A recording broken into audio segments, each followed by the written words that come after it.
Electronet Thunder Park track at Gisborne has always been a bogey track for two-time National International Group A champion Bevan Muir. This from 2008 will go down in the Hall of Fame as one of the best Jetsprint crashes ever.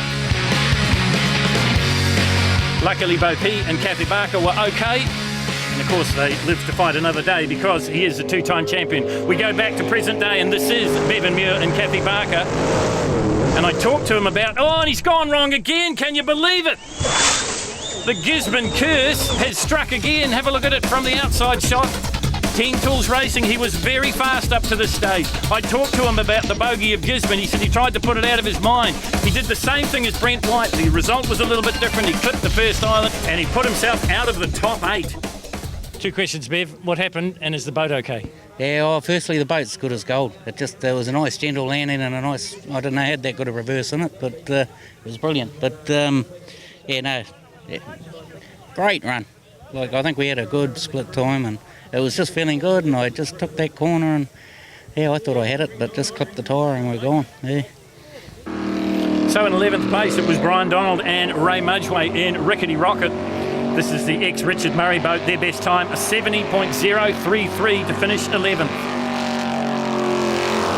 In 10th place, it was Bullet Gate, Blair Gibbard and Joanna Bayliss, 68.524 for them, but they had a bit of a wild ride here at Gisborne. Still good enough for 10th and good points in the championship. And in 9th place, a double-driven boat, Mark Newdick and Ollie Silverton, a 68.427. They would get 9th overall. So if we have a look at the board for Scott Waterjet Group A, it is Simon Campbell on top. No real surprises after his performance at Wanganui. Second is New Zealand number 3, Baden Gray. And in third place, it is Andrew Guthrie and Janine Ingram. Fourth place is Reg Smith and Julie Smith. And in fifth, it is Shane Wood and Hamish Riddell. So we get into the top 8 here in International Group A, brought to you by Scott Waterjet. Joined in commentary once again by Jamie McCarthy. And we pick up the action just around about the halfway mark on the track, and have a look at the times there for Mark Shirtliff. He's been having a pretty good season, Jamie. Went well at Wanganui, looking to go well here at Gisborne as well. 36.25 was the split for Mark Shirtliff. The big story though, non-qualifying and not making the top 8 with Bevan Muir, the reigning and two-time defending Scott Waterjet Group A champ. Looking for the time here for Shirtliff and bling it on, 66.395. Next to go, this is Blake Bryan and Jono Randall, and Blake's got a bit of high-powered help here. Both his father and uncle are here, Peter and Rex Bryan. New Zealand Seafoods is the boat. Previous time of a 63.0, and we'll be looking to go a bit better than that, I would suggest, Jamie. Well, he's about a second and a half up on Mark Shirtliff, split at 34.69 for Blake Bryan. So he's looking for a time around about the high 63s, low 62s here. They've been chasing an oil surge problem with Marsh Motorsport. This looks like it's going to be a pretty tidy run though for Blake. 63.231 for the next generation of Bryants in New Zealand jet sprinting. Well, we talked about being a bugbear track for Bevan Muir. Well, Shane Wood wasn't much more happy at Gisborne. This from last year. This is Outlaw Racing. This is the old boat. And that is a big impact. Last year here I had a big off, the year before last when we ran here and through the centre section of the track, and it was pretty daunting, so I'm being quite careful through that part. Does that play on your mind? Because I talked to Bevan Muir, he had a big crash here last year at Gisborne, and he said they had problems today at the very same spot. He said it just it taps you in the back of the head and thinks, just take it easy. Yeah, it does, and then consequently your foot starts lifting off the throttle, and that's time. So this is Shane Wood. Outlaw Racing is the boat. It's a brand new boat this season. 33.99 at the split. He's about 7/10ths up on Blake Bryant's best. And in the previous round, a 61.9 for Shane Wood. 61's a pretty competitive time. Now, we've seen a couple of these boats going wrong, and talking to the experts, they say as the water drains out of the course, more tyres are exposed. And the other thing, the water gets dirtier, and that affects the jet unit. Are we going to see another 61-second run here for Shane Wood? Outlaw Racing the boat, brand new, not the most auspicious debut at Wanganui, but a 61.612 here at Gisborne. That'll put him there or thereabouts. This is Richard Murray and Kirsty Manning. He's quickest at the split for the boat so far, a 33.20, so he was a further 7/10ths quicker than Shane Wood, who made about a 3/10th gain on his previous best. And remember that this is a Ford, one of the few very, very fast Scott Waterjet Group A Fords. Richard Murray making the swap at the end of last season and very happy with the performance of the small block. Qualified into the top 8, sixth with a 60.97. They go quicker, a 60.469, a half-second gain. We're still holding in the 60s, so pretty happy with that. I think there's a 59 there for us when we get down to the 4, hopefully, but we just got to pass the 8 first and we'll work on that. Anything could happen like it happened to Bevan, yeah. Red Smith and his wife Julie sitting in the navigator's seat here. Now he has got championship on his mind because currently he sits in second position. If he has a good performance here, maybe he can get up to the number 1 spot. One of his biggest opponents is gone, and that is of course Bevan Muir, not making the top 8, taking a big hit in the points, Jamie. Yeah, Red Smith 32.6, again quickest of the boats to the split so far in the top 8. Now, are we going to see a sub 60-second run here for Reggie? He's a man that's been there and done that in jet sprinting from super boats and international Group A, you name it, and we do see a sub 60. 59.671 for Reggie Smith. This guy's been fast as well though, Jamie. You can't discount Andrew Guthrie and Janine Ingram. Well, he qualified third into the top 8 with a 60.769, but he's going to need to go quicker than that to eclipse what Reg Smith's just done at a late 59. Split for Guthrie, 33.31, so he's a second down on Reg Smith's split. 60.7 is best time. Are we going to see that repeat? The Rotorworks, Carhartt, International Group A, Scott Waterjet boat here. It's out beyond the minute mark, 60.929. Just stretched out to 92.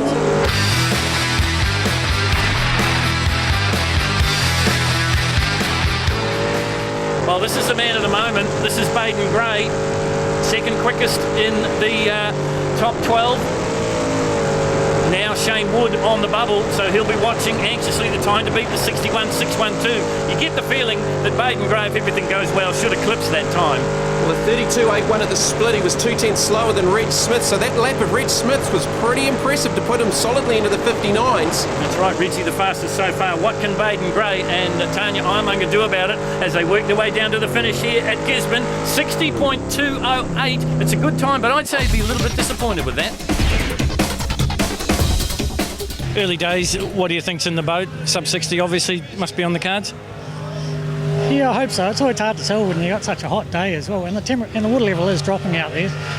So sometimes you can think you can go an extra second, but whether you can find it is another thing.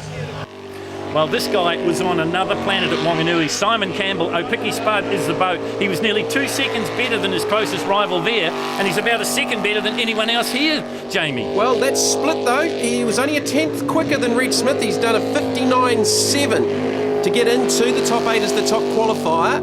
Andrew Guthrie now the man on the bubble, his 69.29 looking a little bit shaky. We've already seen Mark Shirtliff eliminated, Blake Bryant and Shane Wood. It's going to be fast. It's another sub 60, 59.076. He really brought it home. That is quick. So Simon Campbell tops the charts in the top 8 in the Scott Waterjet International Group A. Second place is Reg Smith, and in third place it's Baden Gray. Fourth is Richard Murray in the Ford, and in fifth is Andrew Guthrie. They'll be the 5. So the first boat out in the top 5 for Scott Waterjet Group A is Andrew Guthrie, looking to go better than his 60.9 to get him into the top 5, and it was a pretty spectacular run. Again, just using the full width of this course. And he's made the mistake. And that is it. It's over for Andrew Guthrie. Andrew, was that a case of just pushing just a little bit too hard? Oh no, the engine did a cough as I turned it just enough to bloody let it go of the water, and it was it. Bloody, I don't know, it kept running, but it was just a fraction of a second. It just did a chuff as I turned and let go, and yeah, I thought we might have just about got back to the water, but it wasn't to be. This is the fourth man in the 5. This is Richard Murray and Kirsty Manning. The boat is Mean Machine. It's an SVO Ford 410 powered 12-foot missile, Jamie. Yeah, another white pointer built here out of Gisborne. So the split to watch out for Richard Murray in the top 8, a 33.2 to try and improve on that 60.469 we saw in the previous run. You just get the feeling that he's got to go sub 60 if he wants to go to the final 3. He's definitely going to have to be in that sort of territory. Here's the split coming up, 32.48. He improves off his best split by 0.8 of a second. Well, he's there or thereabouts because the 32s are the splits for the two sub-60 runs we saw earlier from Reggie Smith and also Simon Campbell. Richard Murray, Kirsty Manning working their way down towards the finish line now from the powerhouse jet-sprinting town of Wanganui. Well, his split was actually a couple of hundredths quicker than Simon Campbell's previous best, so this is a quick run. Well, it looks like a sub-60 run too. 59.929 for Richard Murray. Baden Gray next to go. Tanya Ironmonger sits alongside him, and he really carrying the hopes of the Ting Tools racing team because Bevan Muir went out early, only gained 16 points. That's going to be a big hit for him in the championship chase. What can Baden Gray do? Can he save the day? Well, his last run we saw was a 60.208, and what we've just seen from Richard Murray, he's going to have to go quicker than that. Richard Murray making a half-second improvement off his previous best. Split not too far away. Murray split at 32.48. That'll be the target for Baden Gray. Working his way down there now. 32.8 last time out, 32.5. So he improves by 0.3, but 0.02 of a second slower than Richard Murray. Once again, Jamie, if he wants to be in the hunt, it's got to be under 60 seconds. He wants to make the 3. It's all about a championship. Remember, this is only round 2 of 6. Certainly a smooth run from Ting Tools Racing. Baden Gray, current 3NZ. Finish line not far away. Boating right down the centre of the course, and that's the secret here at Gisborne. Are we going to see another 59? We do. 59.911. So close to Richard Murray's times. Only 100th of a second in it. Baden Gray on top in the 5. Baden, the boys on the crew said you took the handbrake off that time. Yeah, the boys on the bank reckon I didn't have my foot hard in it, so sometimes you can get out there and be in a bit of a dream, but I sort of consciously made sure I had my foot hard down when I wanted it down, you know. 59.91, is that good enough to get you in the final? I think so. Well, I tell you what, this man might have other thoughts on that last subject. Reg and Julie Smith, Glass Pro is the boat. Finished second in the world a season and a half ago in Australia at the last World Championships, and third in New Zealand behind the Ting Tools Racing combination of Baden Gray and Bevan Muir. Well, he's laid down a 59.6 in the top 8, so he's probably the second quickest boat on the water to this point. We've just seen a pair of 59.9s. Reg Smith's previous best split was a 32.6. Let's see what he can do here. Big crowd enjoying the action at Gisborne and the heat. It is so hot here today, and it's affected the performance of the boats, and I'm sure it's making the drivers wilt as well. 32.60, he's repeated the split time from the top 8. Well, if the previous runs are anything to go by, he's going to need to step it up in this last half of the lap because we've got 2 drivers pretty much tied on 59.9s, just 1/100th of a second separating Baden Gray and Richard Murray. 59.6 in the 8. What can he do here? Heading it down to the finish line now. Julie Smith doing a fantastic job. 59.920. So they're all bunched in a big group. And look at this. Baden Gray still on top. Reg Smith moves into second place. Richard Murray goes back to third. I think there's more in it. You said this one was slower than the previous one? Yeah, there is. You know, I bounced off the tyres a couple of times there trying to take a few shortcuts, and I tried to cut in the far end nice and tight to stop the bouncing, but it actually made it worse. So I go wider next time. We'll see what happens. Now, on his previous performance, you'd have to say that Simon Campbell is a Monty to make the final. But you never know. All the times that we've recorded previously now mean nothing. You've got to post a time. And you can see there, he's been firmly in the 59s. He's been the class of this field, just like he was at round 1, Jamie. Class act at Wanganui. Well, he's got 9/10ths on everyone, a 59.0 in the previous round. But we've got 3 boats separated by, what, 1/100th of a second. Reg Smith was only 9/1000ths of a second quicker than Richard Murray. How would you be feeling right now if you were Richard Murray? 9/1000ths of a second? Yeah, look, it'd be so easy to lose that time, wouldn't it? And you saw there, Simon Campbell getting very close to the island. Maybe that was that 1/1000th of a second difference. We'll wait and see. But as you say, he's been fast. 32.21. He's 3/10ths up on his previous round split, so he is absolutely hauling in Opiki Spud. And that previous round of 59.0, and that'll be good enough. Well, he can afford to probably just relax a little bit, but he needs to keep it between the islands. Heading down towards the finish line now. You've been riding with Simon Campbell all the way. 59.201. That puts him now at the top of the tree, and it's goodbye to Richard Murray and Kirsty Manning. I certainly wasn't happy with that run, so I think I was surprised at the time. So it was a better time than I was expecting. So I think the boat's probably got a 58. whether I can drive it and get it out of it will be what we'll be looking for.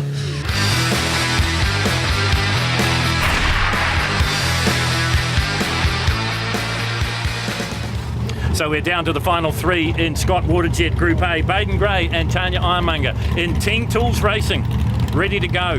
Need another 59. They need a better than a 59.9 if they want to be in this, Jamie. Well, they need to find 9/10. Simon Campbell, a 59.0 in top 8, a 59.2 in the top 5. Best for this team, a 59.91 going into the final of Scott Waterjet Group A. Great onboard shots.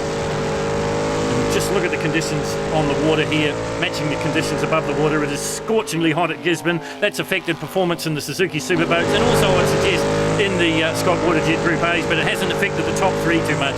The cream rises to the top, they say, and that's what we've got here. 32.5, previous best split for Baden Gray. Can he go quicker than that? Here it is now, 32.6. He's a shade slower, but only just. Now he's really got to bring it home quickly. Just millimetres off the tyres here at Gisborne. Big crowd is absolutely loving this. They've stayed till the bitter end. They want to see who's going to come out on top. It's the closest contest I think we've seen for probably 3 or 4 seasons, Jamie. Other than Simon Campbell. Well, true, yeah, he's in a world of his own. So a double-header weekend this weekend with the New Zealand offshore powerboats on the Gisborne waterfront. 59.3. That's a big improvement. A great second half of the run for Baden Gray. Well, it's just thrown down the gauntlet, hasn't it? Now, can Reg and Julie Smith pick it up? Glass Pro is the boat. Away they go. Well, they did a 59.6 in the top 8, so they've got the speed. They know they've got the speed. They just slowed down to a 59.9 in the previous run. One thing about Reg is he's never going to leave you in any doubt. He's going to put it all out on the water. So he's gone 32.6 on his previous 2 runs to the split. 32.6 for Baden Gray last time around, so he's on similar pace. We just got very, very close to that island there. He needs to be, as you said, around 32 seconds at the split. Coming up to the split mark now. Is he going to be up? Is he going to be down? Slightly down, 32.89. He's 2 tenths he's got slower. Problems. He's got massive problems. He's off. Game over for Ed Smith. Well, you saw the nose of the boat dip down, and that caused the navigational problem. Have a look at it on the replay. Everything looks fine, and then suddenly the nose of the boat dips down. Now, I'd say what's happened there, Jamie, the gates dropped down, the reverser, if you like, on the jet unit. And, of course, that normally puts the boat into submarine mode. Definitely a mechanical failure. You could see the attitude of the boat change all of a sudden. Baden a 59.31 in that last run. I don't know if you heard it, but Reg has just gone off. Oh, good. Now I doubt he would have beaten that anyway. Reg just yeah. went so. I didn't lift at all, so which I thought this boat wouldn't. I didn't think it would suit it, but just minimal steering and didn't get too carried away with the wheels, so it was all right. Pretty good driving on your part. You leave your best race, your fastest race, to the very last one of the night. I don't know if we'll beat Simon. He's a freak of nature, that guy. I don't know quite what went wrong, actually. I'm going to have to look underneath. Certainly felt like maybe the screen had dropped out or something like that, but I actually checked the screen on the last run and made sure all the bolts are tight, because old Colin Parrish said to me earlier on, he said, I've seen a lot of races lost with the screen fall out, and that's exactly what it felt like, but I guess we've got to have a look and see what's going on in those. Just drilling down that back straight and it just dropped its nose and the arse come up. So I'm assuming that it either dropped the blade off or it dropped the screen out. Simon Campbell, what can he do?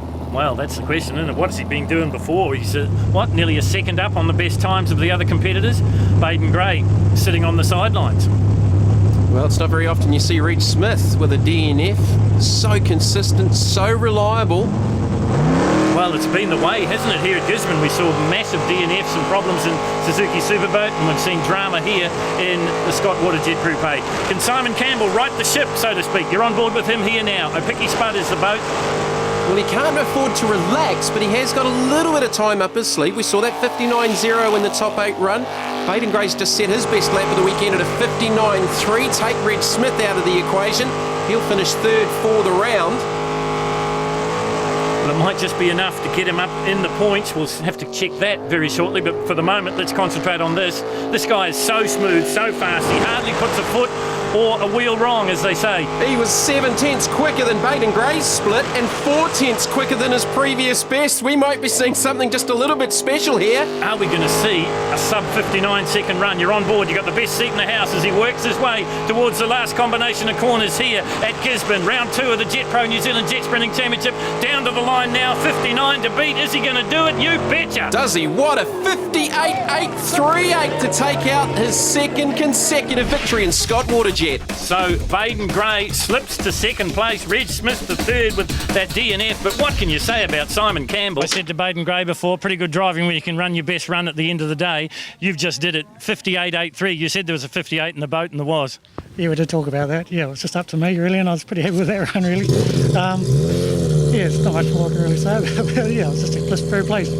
Congratulations on what's been a pretty tough day here at Gisborne. You've come out on top again. Well done, Simon. Yeah, thank you. Yeah, the heat certainly got to us today, and we had trouble with the weed, and I don't know, just been a few little mishaps. The boats didn't fire in the first run, but no, it's worth the effort. And we'll see you in Auckland. Yeah, I guess so. Yeah. So we have a look at the points, and Simon Campbell continues to lead here. He led from Wanganui. He leads as we leave Gisborne. Second place, Baden Gray, and in third place, Reg Smith, tied at 57 apiece. Richard Murray moves up to fourth. Andrew Guthrie back to fifth. Back in seventh place now is Bevan Muir.